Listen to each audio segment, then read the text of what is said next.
For answering positively to our request.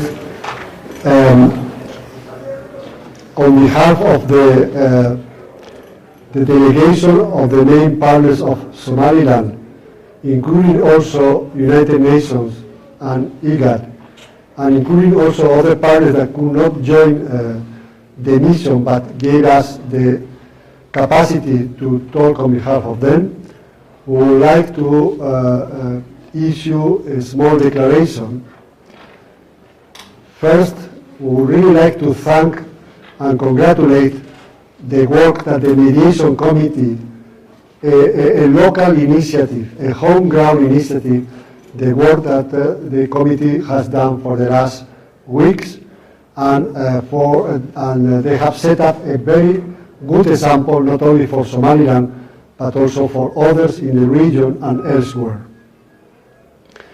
The second thing, we would really like also to commend the reactivity of the three political parties by accepting immediately after the proposal put on the table by the Mediation Committee. We believe that this is what the citizens of Somaliland were waiting for. We believe that there is no winner or loser in this proposal, but the general interest of Somaliland. Finally, we would really like to, on behalf of the international community and the partners of Somaliland, we would really like to encourage the political parties to sit together and set up a calendar for implementing the proposal of the Mediation Committee. This calendar should be clear, should be detailed, and should lead the Somaliland towards parliamentary and local elections as soon as possible by mid-2020.